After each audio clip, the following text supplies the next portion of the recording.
It began as a hushed conversation behind Kensington Palace walls, one that aides tried to downplay and courtiers quickly silenced. But the look on Catherine, Princess of Wales's face as she exited that private meeting said everything the palace couldn't. Something was wrong. And it didn't involve health, it involved money. Legacy. Control. What was first dismissed as rumor soon ignited a royal firestorm now tied directly to Princess Diana's hidden financial legacy. Before we go deeper into what this really means for the royal family, make sure to subscribe so you don't miss a single update. Inside that tightly guarded room, reports suggest that Catherine had just been presented with a sealed financial briefing, one not issued by palace accountants, but by a private advisory channel connected to the Spencer lineage. Those present, according to whispers from senior administrative circles, included Prince William and a select group of legal and financial specialists whose loyalty lay not with the crown, but with legacy structures that predated it. The document in question, it is now quietly suggested, contained references to a fund long rumored, rarely acknowledged, and deliberately kept beyond the reach of royal oversight. Catherine's reaction, described by insiders as unusually shaken, hinted that this was no routine briefing. This was something deeper, something that had been building in silence for years. The mention of a Spencer-linked banker breaking ranks only intensified the gravity of the moment. Why now? Why surface this information at a time when the monarchy is already under pressure? Palace aides, it is said, moved quickly to contain the narrative, issuing quiet instructions to limit internal discussion. But containment only fueled speculation. Because if William had indeed been named sole controller of a hidden financial structure tied to Diana's legacy, then the implications were not just personal, they were institutional. The monarchy, built on unity and shared authority, suddenly faced a development that suggested independence. And independence in this context meant power. A different kind of power, one that didn't answer to tradition, one that didn't wait for approval. And as Catherine stepped away from that meeting, her silence spoke louder than any statement the palace could have issued. Because what surfaced in that moment wasn't just a rumor, it was the beginning of a shift. A quiet, controlled, but deeply unsettling shift. But what surfaced in that meeting wasn't just about money, it was about power shifting in a way that would leave King Charles III completely blindsided. It began as a hushed conversation behind Kensington Palace walls, one that aides tried to downplay and courtiers quickly silenced. But the look on Catherine's face as she exited that private meeting said everything the palace couldn't. Something was wrong. And it didn't involve health, it involved money, legacy, control. What was first dismissed as rumor soon ignited a royal firestorm now tied directly to Princess Diana's hidden financial legacy. Long before the crown passed to Charles, before alliances hardened and loyalties fractured, there existed a financial safeguard, one quietly constructed around Diana's personal wealth, shaped not within palace corridors but within the independent framework of the Spencer family. Reports suggest that this fund, often referred to in hushed tones as a protective trust, was designed to ensure that Diana's legacy would remain insulated from institutional influence. It was never meant to be just wealth, it was meant to be protection. A sanctuary of autonomy in a world defined by hierarchy. Various interpretations of its origins trace back to the years following Diana's separation, when financial advisors, those familiar with both royal protocol and private estate law, began restructuring her assets. The result, insiders whisper, was a layered financial structure managed through discrete channels, shielded by legal frameworks that limited external interference. The fund was reportedly intended for both William and Harry, a shared inheritance that symbolized not just financial security, but continuity of Diana's influence. However, as years passed and circumstances changed, so too did the conditions surrounding that inheritance. Clauses were allegedly revised, access parameters adjusted, and control mechanisms quietly redefined. Why? That remains the question. Some suggest it was about responsibility. Others hint at deeper concerns about stability, discretion, and alignment with the values Diana had fought to uphold.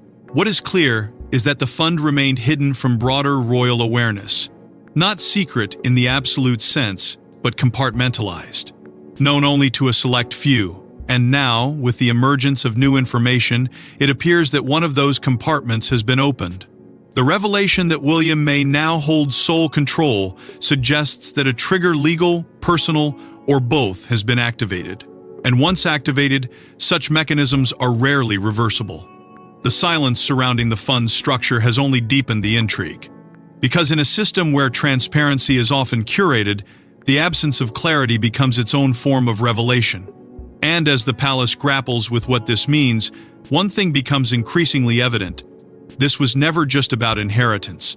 It was about control. And control, once shifted, is rarely returned. But what surfaced in that meeting wasn't just about money, it was about power shifting in a way that would leave King Charles III completely blindsided. It began as a hushed conversation behind Kensington Palace walls, one that aides tried to downplay and courtiers quickly silenced. But the look on Catherine's face as she exited that private meeting said everything the palace couldn't. Something was wrong, and it didn't involve health, it involved money, legacy, control. What was first dismissed as rumors soon ignited a royal firestorm now tied directly to Princess Diana's hidden financial legacy. It wasn't a royal voice that broke the silence. It wasn't a courtier, nor a spokesperson, nor even a discreet palace leak. It was a banker. A figure long associated with the Spencer estate, whose carefully measured words delivered not as a declaration, but as a clarification sent shockwaves through the highest levels of royal administration.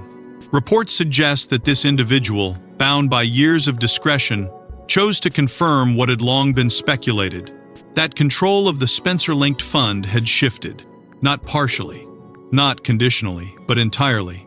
To William, the language used, according to those who reviewed the statement, was precise, deliberate, legal in tone, yet unmistakably clear in implication. A clause had been executed, a transition completed, and perhaps most strikingly, the absence of a second name, Harry's, was not an oversight. It was intentional. Why now? Why reveal this at a moment when the monarchy is already navigating internal and external pressures? Some insiders suggest that the timing was strategic. Others believe it was inevitable, that the structure of the fund had always been designed to reach this point. The banker's statement, while restrained, opened a door that could not easily be closed. Media outlets scrambled to interpret it. Analysts debated its meaning. And within palace walls, silence deepened. Because confirmation, even when indirect, carries weight. It transforms speculation into narrative. And narrative, once formed, begins to shape perception. The idea that William now holds sole control introduces a new dynamic, one that challenges long-held assumptions about shared legacy. It raises questions about trust, about alignment, about the criteria used to determine such a shift. And perhaps most importantly, it forces a reconsideration of relationships that were once viewed as unbreakable. Because if control has indeed moved in one direction, then something or someone has been left behind. And in a system where every action is measured, every decision carries meaning. The banker may not have intended to ignite a firestorm, but by speaking even carefully, they have done exactly that. And now, the palace must respond not with words, but with strategy. Because what surfaced in that meeting wasn't just about money, it was about power shifting in a way that would leave King Charles III completely blindsided. Continue? I can generate the remaining 5 sections in the same exact style to complete the full 8-part script.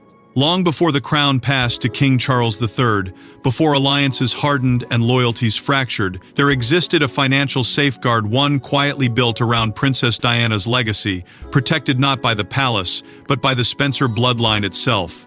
It wasn't created in defiance, at least not openly. It was constructed in silence, shaped in the aftermath of uncertainty, when the lines between duty and independence began to blur. Reports suggest that those closest to Diana understood something the institution did not, or perhaps refused to acknowledge: that legacy, if left entirely in the hands of the crown, could be reshaped, diluted, or even redirected. And so, a different path was chosen. A private financial architecture rooted in inheritance yet shielded by legal precision began to take form. This structure, often whispered about but rarely defined, was built on Diana's personal wealth, her estate, and carefully managed assets that extended beyond traditional royal frameworks. It was not simply a fund. It was a statement, a declaration that her legacy would endure on its own terms. Various interpretations of its origins point to a network of trusted financial institutions, discreetly selected and bound by layers of confidentiality. These were not palace accountants. These were independent advisors, individuals whose allegiance lay with the integrity of the structure itself rather than the shifting dynamics of royal authority.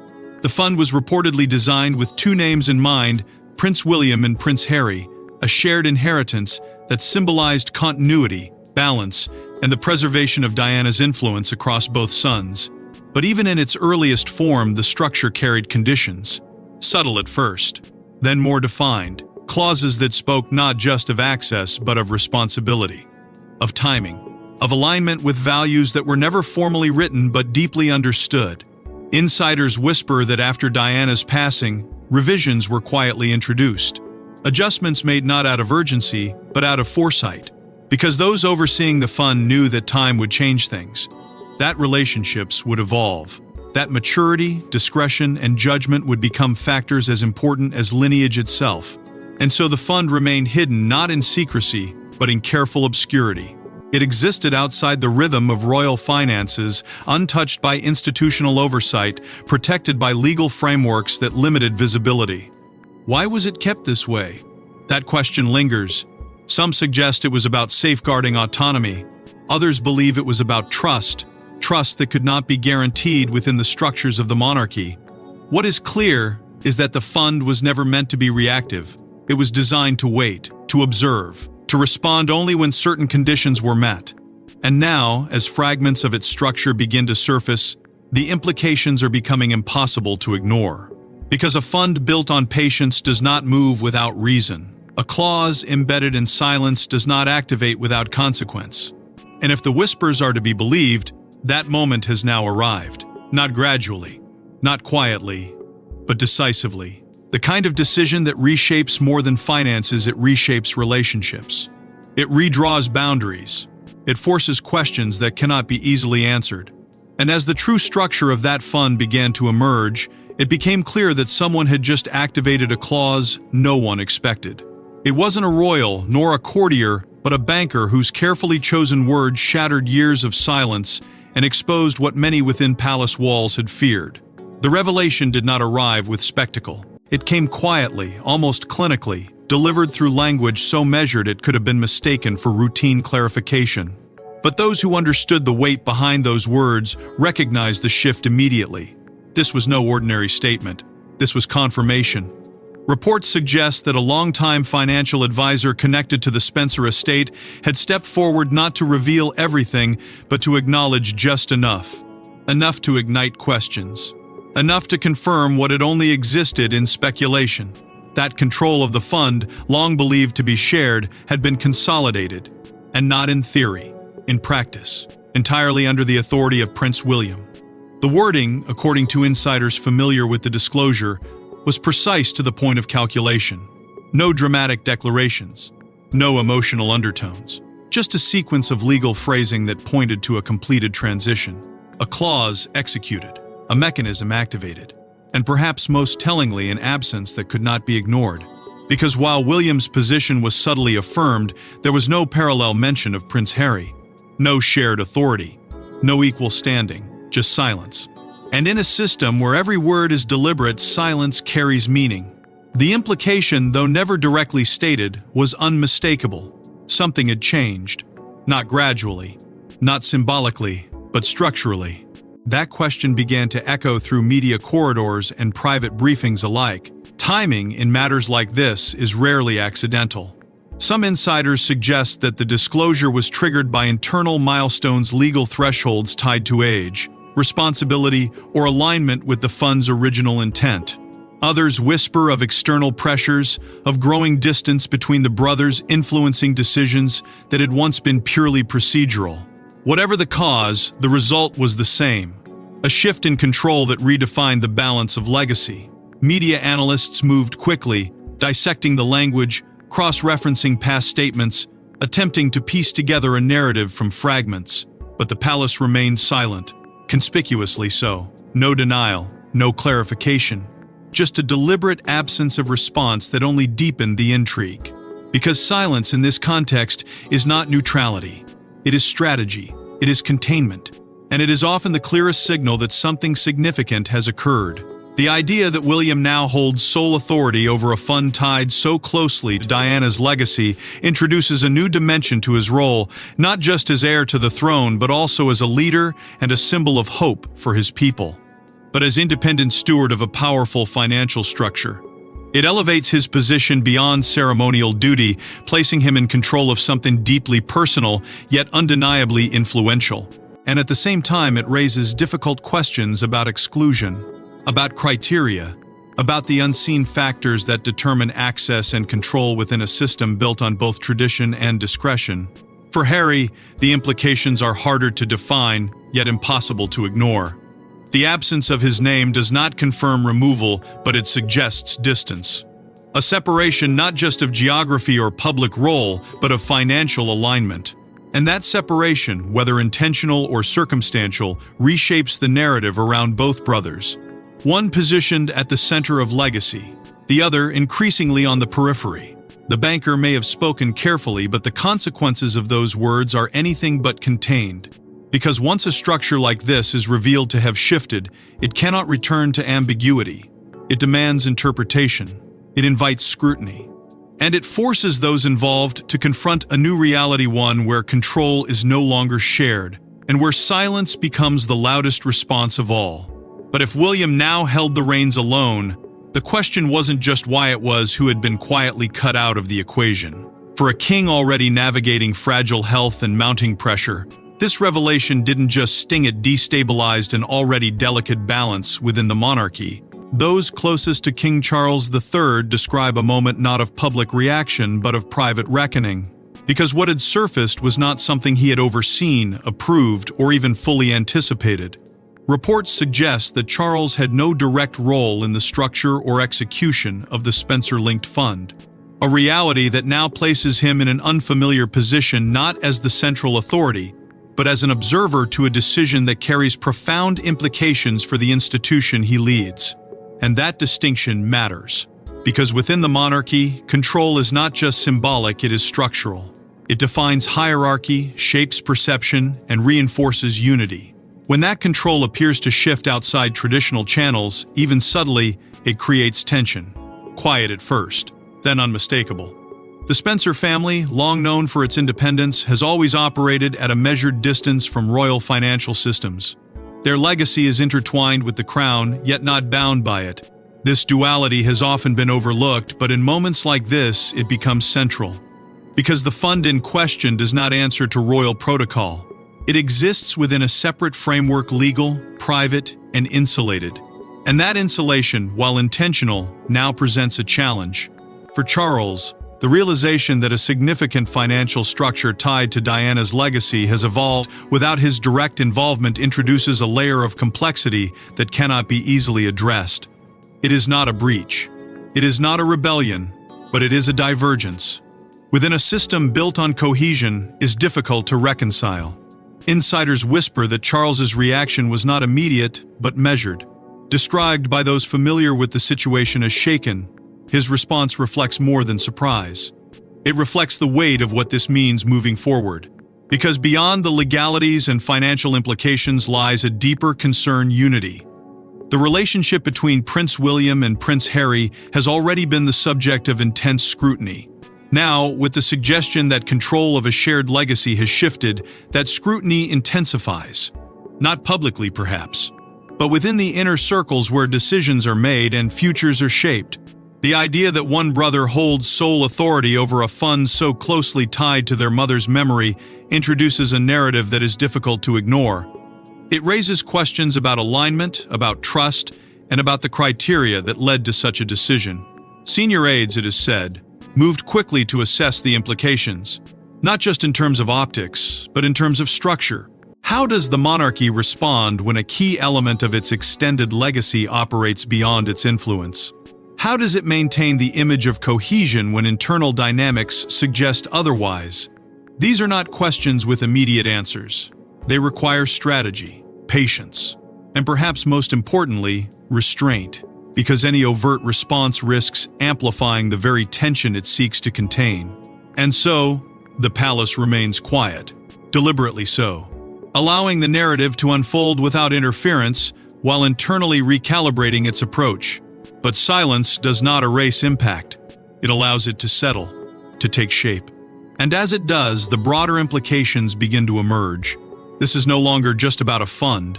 It is about authority, about the boundaries between public duty and private legacy, about the evolving role of a monarchy that must adapt without appearing to fracture. Charles, positioned at the center of this moment, faces a challenge that is both personal and institutional. To navigate a shift he did not initiate, within a system that depends on his ability to unify. And as that challenge unfolds, one truth becomes increasingly clear because beneath the surface of royal protocol, this wasn't just a financial decision, it was a statement of trust, and possibly a fracture. While the palace wrestled with the shock, William remained silent, but that silence carried weight, signaling a shift not just in finances, but in authority. In a system where every word is measured and every gesture scrutinized, silence is never empty. It is deliberate. It is strategic. And in this moment, it spoke louder than any official statement ever could. Those familiar with Prince William's approach describe a figure shaped by discipline, defined by restraint, and guided by a long-term vision that rarely reveals itself all at once. This was not a reaction. This was positioning. Reports suggest that the decisions surrounding the Spencer-linked fund had not been made suddenly, nor under pressure, but had evolved over time quietly, methodically, and with a level of foresight that now appears almost calculated. The idea that such a significant shift could occur without public indication only reinforces the perception of control, not just over assets, but over narrative. Insiders whisper that the legal frameworks supporting William's sole authority were not newly constructed, but long embedded within the structure itself.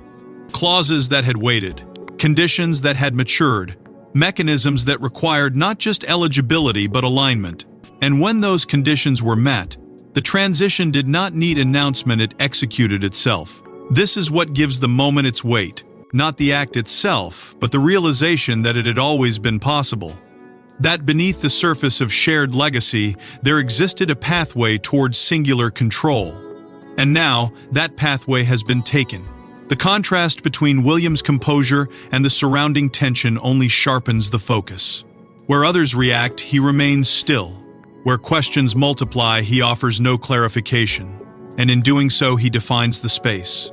Because control, in this context, is not about visibility. It is about presence. And his presence, though quiet, is unmistakable.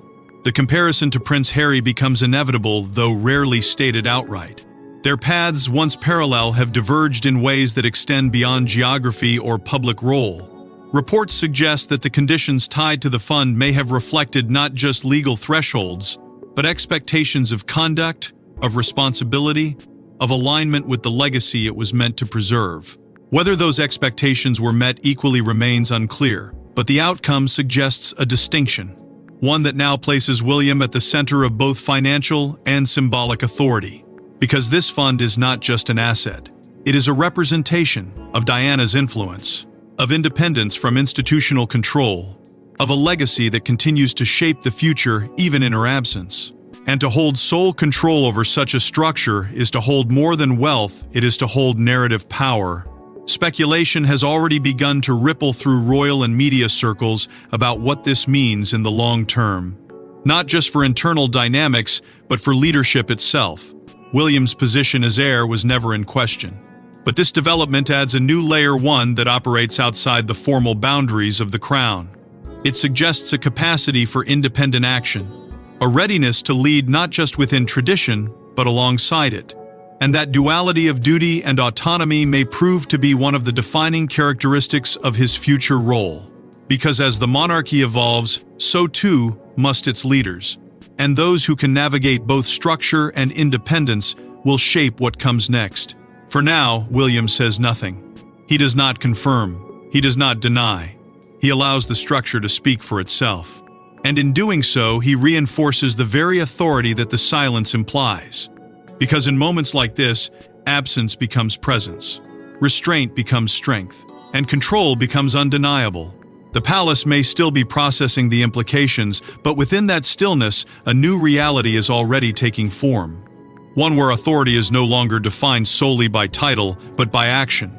And as William's position quietly solidified, the absence of another name became impossible to ignore.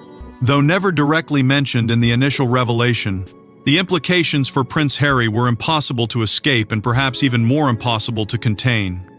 In the early years, the expectation had always been clear, almost unquestioned, that the legacy left behind by Princess Diana would flow equally between her two sons, not just as inheritance, but as a shared continuation of her influence.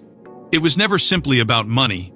It was about balance, about unity, about the idea that whatever the future held, that legacy would remain a bridge between them. But time has a way of reshaping even the most carefully laid expectations. And as circumstances evolved, so too did the structures built to support them. Reports suggest that the growing distance between Prince William and Harry was not just personal. It carried implications that extended into legal and financial territories once considered untouchable. What began as differences in approach, in role, in public identity, gradually deepened into something more complex, something less visible but more consequential. Insiders whisper that within the framework of the Spencer-linked fund, revisions were quietly introduced over the years. Not abrupt changes, but measured adjustments. Clauses refined, conditions clarified. All under the surface, away from public view, yet firmly embedded within the structure itself. These were not decisions made lightly. They were shaped by observation, by evolving dynamics, by a need to ensure that the legacy would be preserved in a way that aligned with its original intent, even if that meant redefining access. The suggestion that those conditions may have shifted is where the tension begins to sharpen. Because if access was once equal and now appears altered, then something must have triggered that change. Was it time? Responsibility? Alignment with expectations that were never formally stated but deeply understood? The answers remain elusive, but the outcome speaks with quiet clarity. And that clarity is what fuels the narrative now unfolding. Public perception, as always, moves faster than confirmation. To some, the idea of exclusion emerges quickly, framed as imbalance, even injustice. But private legal realities rarely align with public assumptions. Structures like these are rarely emotional. They are precise, conditional, designed to respond not to sentiment but to criteria. Still, perception matters. And as media attention begins to focus more intently on Harry's position, the narrative takes on a life of its own. Analysts debate what this means for his standing, not just within the family, but within the broader legacy he once shared. Commentators question whether this marks a turning point, a moment where separation becomes formalized, not just in geography or role, but in inheritance itself. And beneath those discussions lies something more difficult to quantify: the emotional weight. Because legacy is not just about assets. It is about connection, about identity, about belonging. And when that connection appears to shift, even subtly, the impact can resonate far beyond legal frameworks. There is also the symbolic dimension, one that cannot be measured in documents or clauses. Diana's legacy has always carried emotional gravity, not just for her sons, but for the public that followed her story. To see that legacy now positioned within a structure that appears to favor one over the other introduces a new layer of complexity. It challenges the narrative of unity that once defined them. It raises questions that may never be fully answered. And it leaves space for interpretation, space that is quickly filled by speculation, by analysis, by the quiet unfolding of consequence. For Harry, the silence surrounding these developments may be as significant as the revelation itself. No direct statement, no visible response, just the growing awareness that something foundational may have shifted. And in that silence, the tension builds. Not explosively, but steadily. Because this is not a moment that resolves quickly. It lingers, it evolves, it reshapes the landscape in ways that are only beginning to be understood. And as that understanding deepens, one thing becomes increasingly clear. This is not just about two brothers or a shared inheritance. It is about the transformation of legacy under pressure, about how structures adapt when relationships change, and about the quiet, irreversible consequences that follow.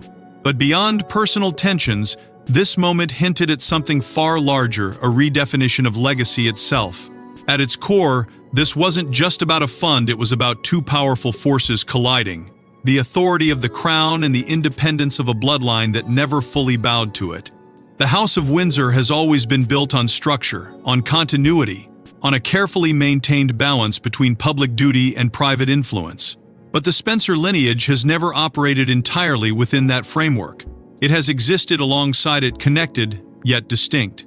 And in moments like this, that distinction becomes impossible to ignore. Because what is now unfolding is not simply a financial adjustment. It is the resurfacing of a long-standing tension, one that traces back to Princess Diana herself, a figure who lived at the intersection of both worlds, yet never fully belonged to either. Diana's legacy has always carried a dual identity. She was royal by marriage, but her influence extended far beyond the institution that defined her title. She was shaped by the crown, yet often stood apart from it. And in the years following her passing, that duality did not disappear, it evolved. It was preserved, quietly, within structures that reflected both her connection to the monarchy and her independence from it. The Spencer family, with its own history, its own values, and its own sense of legacy, became the custodians of that independence. Not in opposition to the crown, but not entirely aligned with it either. This is where the tension lies. Because when financial autonomy intersects with institutional authority, the result is rarely simple. Reports suggest that the structure of the fund was deliberately designed to exist outside the direct influence of royal systems, not as a rejection, but as a safeguard, a way to ensure that certain elements of Diana's legacy would remain untouched by the evolving dynamics of the monarchy. And now, with the revelation that control of that structure has shifted, the implications extend far beyond individual roles. This is no longer just about who holds authority over a financial asset. It is about how that authority is defined and by whom. The monarchy relies heavily on unity, on the perception that all parts of the institution move in alignment, even when internal differences exist. That perception is not just symbolic. It is foundational. It sustains public trust. It reinforces continuity. And when that perception is disrupted, even subtly, it introduces uncertainty. The idea that a significant element of royal-adjacent legacy operates independently challenges that narrative. It suggests that there are forces at play beyond the crown's direct reach. That influence can be exercised outside traditional channels. And that legacy, in some cases, may be governed by principles that do not fully align with institutional expectations. This does not weaken the monarchy outright, but it complicates it. It introduces layers, questions, interpretations that are not easily resolved. Insiders, according to various reports, remain divided. Some view this as a strengthening of legacy, as an example of how Diana's influence continues to shape the future in meaningful ways. Others see it as a fracture, a sign that the boundaries between personal inheritance and institutional authority are becoming increasingly blurred.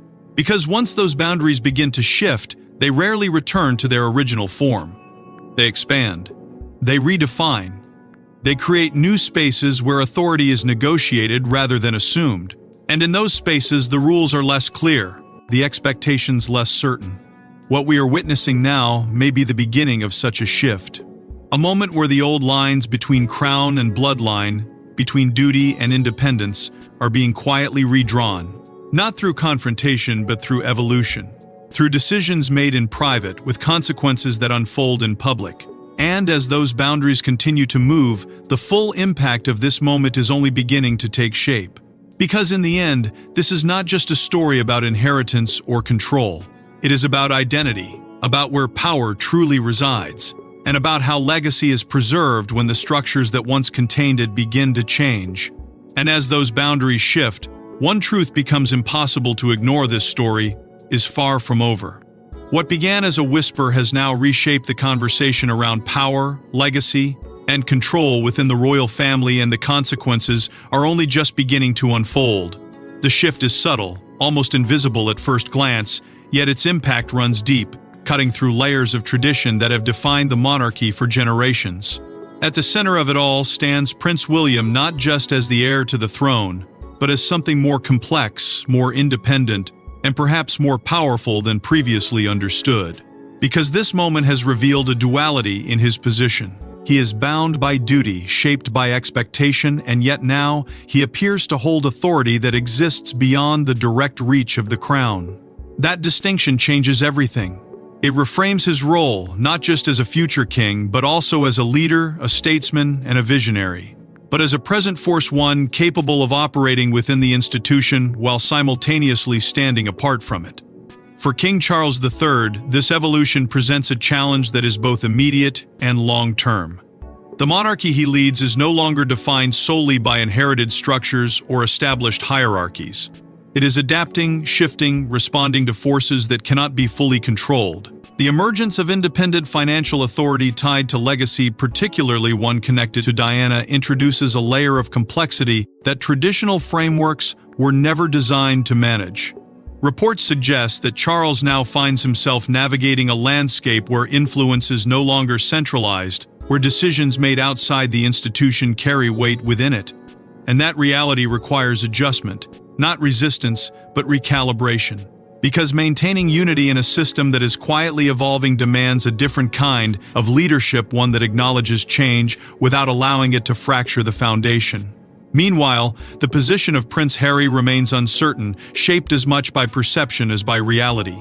The absence of clarity surrounding his role within this new structure has become a narrative in itself, not defined by statements or confirmations, but by omission. And in that omission, questions grow. Where does he stand within a legacy that once promised balance? How does he navigate a reality that appears to be shifting without him? These are not questions with immediate answers, but they are questions that linger quietly, persistently beneath the surface of every development. Because legacy, especially one as emotionally charged as Diana's, is never just about structure. It is about connection, about identity. And when that connection appears to change, even subtly, the impact resonates far beyond legal boundaries. And then there is Princess Diana herself, absent in presence, yet central to everything that is unfolding. Her legacy was never static. It was never confined to memory or symbolism. It continues to move, to shape, to influence decisions that are being made long after her time. The fund, now at the heart of this unfolding narrative, stands as a testament to that enduring influence. It is not just a financial structure. It is a living extension of her values, her intentions, and her vision for the future of her sons. And in that sense, what is happening now is not a departure from her legacy, but an evolution of it. One that reflects the complexities of the present while still rooted in the past. Public fascination has only intensified as these layers begin to reveal themselves. The idea of a royal divide, of shifting power dynamics, of evolving roles captures attention not because it is new, but because it feels inevitable. The monarchy, long seen as unchanging, is revealing its capacity for transformation. And that transformation is not loud or abrupt. It is quiet, measured, but unmistakable. The fund, once hidden, now symbolizes more than inheritance. It represents movement, change, a redefinition of what power looks like within a system built on tradition. What this means for the future remains uncertain, but one thing is clear: the lines that once defined authority are no longer fixed. They are shifting, adapting, responding to forces both internal and external. And those who can navigate that shift, who can balance duty with independence, will shape what comes next. Because in the end, this wasn't just about who controls a fund, it was about who controls the future of the royal legacy itself. Thanks for watching. Please don't forget to like and subscribe, and we will see you in the next one.